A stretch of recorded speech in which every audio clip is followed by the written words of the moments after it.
সংগ্রামী উপস্থিতি, এ পর্যায়ে প্রধান অতিথির বক্তব্য নিয়ে আসছেন আগামী জাতীয় সংসদ নির্বাচনে বাংলাদেশ জামায়াত ইসলামী মনোনীত প্রার্থী লক্ষ্মীপুর জেলা জামাতের সংগ্রামী আমির মাস্টার রুহুল আমিন ভূঁইয়া। আসসালামু আলাইকুম ওয়া রাহমাতুল্লাহি ওয়া বারাকাতুহু। আলহামদুলিল্লাহি রাব্বিল আলামিন ওয়াসসালাতু ওয়াসসালামু আলা সাইয়্যিদিল মুরসালিন ওয়া আলা আলিহি ওয়া সাহবিহি আজমাইন। আউযু বিল্লাহি মিনাশ শাইতানির রাজীম। বিসমিল্লাহির রহমানির রহিম। ত্রয়োদশ জাতীয় সংসদ নির্বাচনকে সামনে রেখে নির্বাচনের প্রস্তুতিমূলক আজকে এই রায়পুর উপজেলাধীন ৮ নং দক্ষিণ সরবংশী ইউনিয়নের ৯ নং ওয়ার্ডের যুবকদেরকে নিয়ে আজকের যুব সমাবেশে জনাব সভাপতি, অত্র ওয়ার্ড জামাত ইসলামীর সভাপতি মেম্বার প্রার্থী জনাব আবু সিদ্দিক, উপস্থিত আছেন জেলা জামাত ইসলামীর কর্ম পরিষদ সদস্য সাবেক ছাত্রনেতা জনাব সর্দার সৈয়দ আহমদ, উপস্থিত আছেন রায়পুর উপজেলা জামাত ইসলামীর আমির, বিশিষ্ট আলেম দ্বীন এবং আগামী উপজেলা নির্বাচনে জামাত মনোনীত চেয়ারম্যান প্রার্থী জনাব সৈয়দ মাওলানা নাজমুল হুদা, উপস্থিত আছেন উপজেলা জামাত ইসলামের সেক্রেটারি, ইসলামী ছাত্র শিবিরের সাবেক জেলা এবং শহর শাখার সভাপতি, বিশিষ্ট আইনজীবী এবং এই উপজেলা নির্বাচনে ভাইস চেয়ারম্যান প্রার্থী জনাব অ্যাডভোকেট আব্দুল আওয়াল রাসেল, উপস্থিত আছেন উপজেলা জামাত ইসলামের সহকারী সেক্রেটারি, আপনাদের ইউনিয়নের এই কৃতি সন্তান, ছাত্র শিবিরের সাবেক ছাত্র নেতা জনাব মাওলানা আনোয়ার হোসাইন, আমার দীর্ঘদিনের পেশাগত জীবনের সহকর্মী এবং বিশিষ্ট শিক্ষাবিদ, এই ইউনিয়ন জামাত ইসলামের চেয়ারম্যান প্রার্থী জনাব মাস্টার মোহাম্মদ লুৎফুর রহমান, উপস্থিত আছেন অন্যান্য দায়িত্বশীল বৃন্দ, মুরব্বিন একরাম এবং একান্ত প্রিয় যুবক ভাইরা, ছোট ছোট আসারা। নেতৃবৃন্দ অনেক বক্তব্য দিয়েছেন। আমি আপনাদের অপরিচিত মানুষ নই। আপনাদের এই পাশের ইউনিয়নে আমাদের যদিও উপজেলা ভিন্ন, কিন্তু ইউনিয়ন একেবারে কাছাকাছি।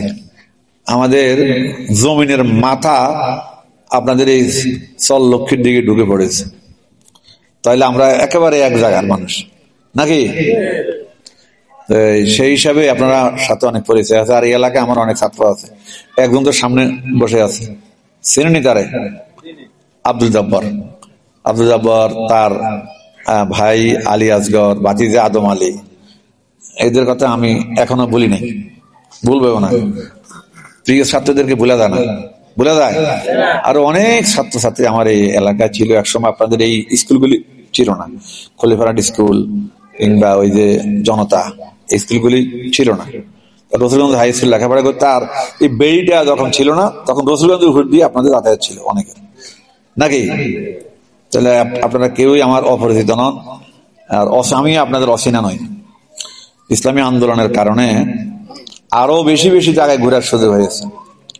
প্রিয় ভাইয়েরা, নেতৃবৃন্দ যে কথাগুলি আজকে আপনাদের সামনে উঠে আনার চেষ্টা করেছেন, সেটা হলো আগামী নির্বাচন। এই নির্বাচনকে ঘিরে জাতির একটা প্রত্যাশা আছে। এই জাতি বারবার ক্ষমতার বদল দেখেছে।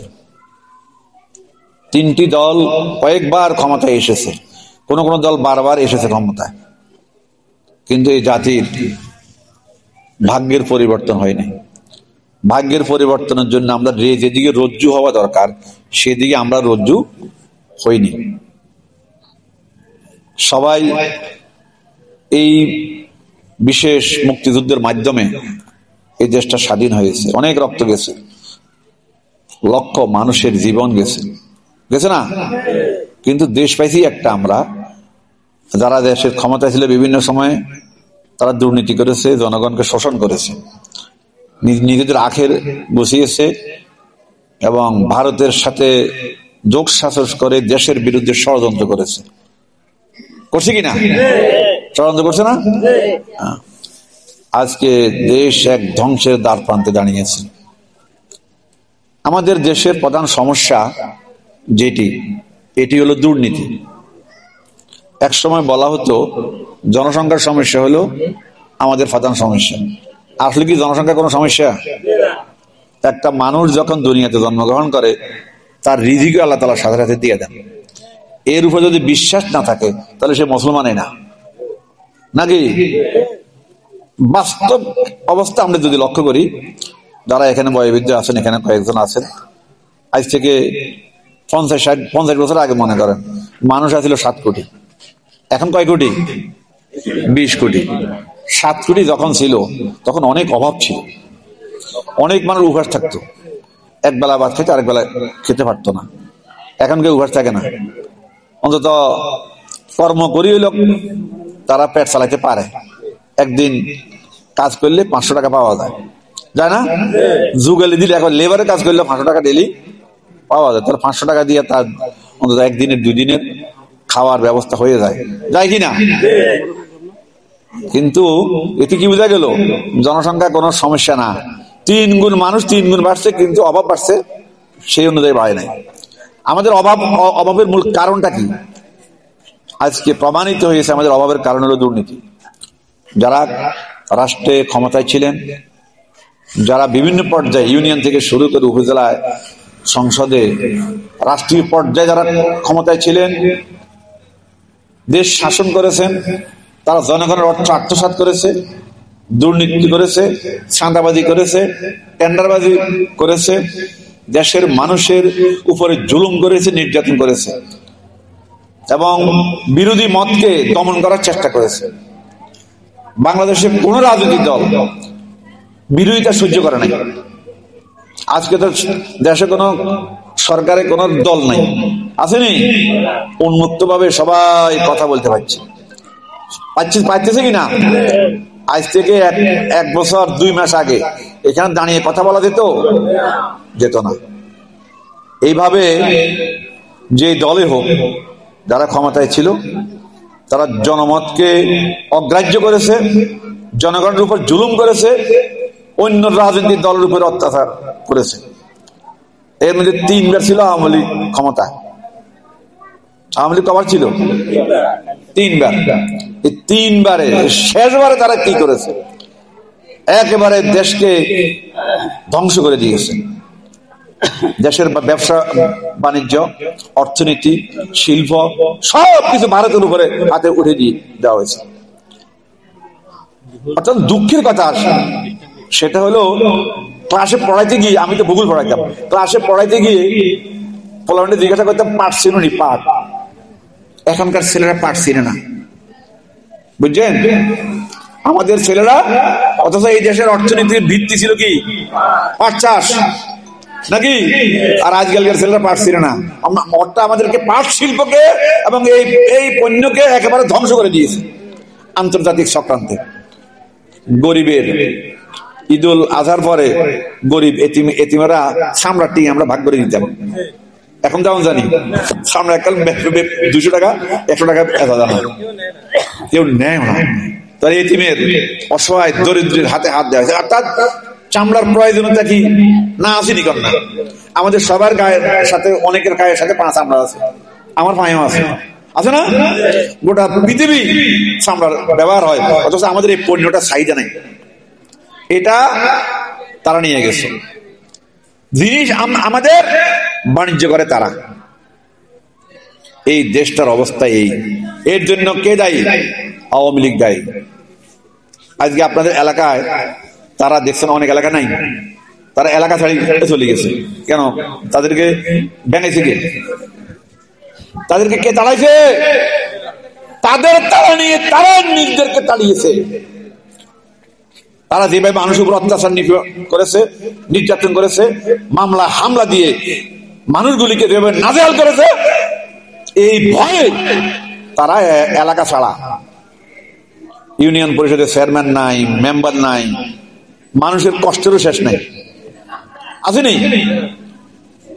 প্রিয় ভাইয়েরা, আপনাদের সামনে এই কথাগুলি বলে লাভ নেই, কারণ আপনারা জানেন এগুলি। এখন আমাদের করণীয় কি? আমাদের সামনে যে নির্বাচন আসতেছে, বহু প্রত্যাশিত নির্বাচন, 15টি বছর আমরা ভোট দিতে পারিনি। যুবকরা যারা আছে, আমি তো 2-1বার ভোট দিছি, এখানে যারা যুবক আছে যাদের বয়স 30-35, তারা ভোট দিতে পারছে? হ্যাঁ, পারে নাই। আমাদেরকে ভোট কেন্দ্রে যেতেই দেওয়া হয়নি। সুতরাং আমরা এবার ভোট দিব। কাকে ভোট দিব? দুর্নীতির বিরুদ্ধে। কাকে ভোট দিব? চাঁদাবাজির বিরুদ্ধে। কাকে ভোট দিব? টেন্ডারবাজির বিরুদ্ধে, দখলদারদের বিরুদ্ধে, সালিশ বাণিজ্যের বিরুদ্ধে। আপনাদের এলাকা বলো সালিশ বাণিজ্য হয় না কেন? হয়। হ্যাঁ, সব সালিশ নিয়ে উঠেছে থানা। গ্রামে ওনার সালিশ দেওয়া হয় না, কারণ মেম্বাররা নাই, তো চেয়ারম্যানরা নাই, মেম্বাররা নাই, সালিশ করবো কে? এখন কোথায় হয়? থানা কি বুঝে আইনের কাগজপত্রে? পুলিশে কিছু বুঝে? হেতারা আছে ওয়ারেন্ট আইব, আমরা ধরে নিব, এর জোরে জানে। তারা বিচার করে কি? আদালতে। থানা পুলিশের বিচার করার কোনো অধিকার নেই। তারা হয়েছে আইন প্রয়োগ করবে। তাহলে এখান থেকে আমাদের মুক্তি পেতে হবে, নিষ্কৃতি পেতে হবে। এই জন্য আমরা আগামী দিনে একটি দুর্নীতিমুক্ত বাংলাদেশ চাই। সেই দুর্নীতিমুক্ত বাংলাদেশ কিভাবে আসবে? আল্লাহ রাসূল বলেছেন যে যে জনপদ, যে কাওম, যেই গোষ্ঠীর মধ্যে, যেই সমাজের মধ্যে রাষ্ট্রনায়করা, সমাজপতিরা ঈমান এবং তাকওয়ার ভিত্তিতে দেশ পরিচালনা করবে, সমাজ পরিচালনা করবে, আমি সেই জনপদকে রহমত এবং বরকত দিয়ে ভরপুর করে দিই। সুবহানাল্লাহ বললেন না? সবাই বলেন সুবহানাল্লাহ। তাহলে যারা ওই শাসক আমাদের দরকার, যারা ঈমান এবং তাকওয়া দ্বারা দেশ পরিচালনা করবে। সেটা কোথায় পাবেন? জাতীয় পার্টিতে আছে, আওয়ামী লীগে আছে, বিএনপিতে আছে, কোথায় আছে? ইসলামিক দলের মধ্যে আছে। শুধু জামাত ইসলামী বলি না, যত ইসলামী দলগুলি আছে, সব ইসলামী দলগুলিকে এইভাবে চরিত্রবান লোক তৈরি করার কাজ করতেছে। কথা বুঝছেন? জামাত ইসলামী বলেন, সরমনায়ের পীর সাহেব বলেন, খেলাফত মজলিস আন্দোলন, অন্যান্য ইসলামী দল বলেন, সবাই আগামী দিনের সৎ লোকের শাসন চায়। তারা কি চায়? সৎ মানুষ দ্বারা এই সমাজ এবং রাষ্ট্র পরিচালনা চায়। এই জন্য আগামীর ভোট কোথায়? ইসলামের পক্ষে। ইসলামের পক্ষে আজকে একটা ভালো লক্ষণ আমরা দেখতেছি, সেটা হলো ইসলামী দলগুলি আজকে এক পর্বে দাঁড়িয়েছে। এটা এই দেশের মানুষের বহুদিনের প্রত্যাশা ছিল। আপনাদের ছিল কিনা? ইসলামী দলগুলি এক মঞ্চে দাঁড়িয়েছে না? সরমনায়ের পীর সাহেবের মঞ্চে জামাত ইসলামের নেতৃবৃন্দ গেছে, গেছেনি? জামাতের মঞ্চে সরমনায়ের পীর সাহেব আসেনি, আসছে না? সবাই কি বলেছে? ইসলামের মার্কা হোক গা, ইসলামের মার্কা হোক গা। এখানে যদি জামাতের প্রার্থী থাকে তাহলে ইসলামের মার্কা পাল্লা। আরেক আসনে যদি সরমনায়ের পীর সাহেবের কোন প্রার্থীকে মনোনয়ন দেওয়া হয়, সেখানে জামাত ইসলামের মার্কা হইলো হাত পাখা। কি ঠিক আছে? তাহলে আগামী দিন ইসলামের, আমরা দুর্নীতিমুক্ত বাংলাদেশ চাই। চাইতে হলে ইসলামের পক্ষে আসতে হবে। আপনারা তো আছেন সবাই আমাদের সাথে, যারা নাই তাদের কাছে এই কথাটা বলতে হবে। কেমন? আপনাদের আশেপাশে আরো লোক আসেনি না? এবারে সব লোক চলে যাচ্ছে। হ্যাঁ, সব আসনে আরো মানুষ আছে। কেমন? তো তাদের কাছে কথাটা বলবে কে? আমরা, আমি, এই নেতারা বলবো? এই নেতারা তো পুরা উপজেলা, পুরা আসন বুঝতে হয়। প্রত্যেক ঘরে ঘরে আমার ভাইদেরকে, মাদেরকে, বোনদেরকে বলবেন, আগামীর বাংলাদেশ ইসলামের। আগামীর বাংলাদেশ কার? ইসলামের। ইসলামের পক্ষে আপনারা ভোট দেন। আল্লাহ তাআলা এর দ্বারা আমাকে নাজাত দিতে পারে কিনা? একটি সত্যকে শাসন এই জমিনে তৈরির জন্য যদি আমার ভোটাধিকার, আমার ভোটকে আমি কাজে লাগাই, আল্লাহ কি এর বিনিময়ে আমাদেরকে দেবেন না? অবশ্যই দেবেন। যুবকদেরকে বলছি, যেহেতু যুব সমাবেশ, হাই হাই শেষ। যুবকদেরকে বলছি, জীবনের প্রথম ভোট ইসলামের পক্ষে দিবে। মুরব্বীদেরকে বলছি, আপনার জীবনের শেষ ভোট ইসলামের পক্ষে নাকি? এই আহ্বান সকল ভোটারের কাছে বলবেন কিনা?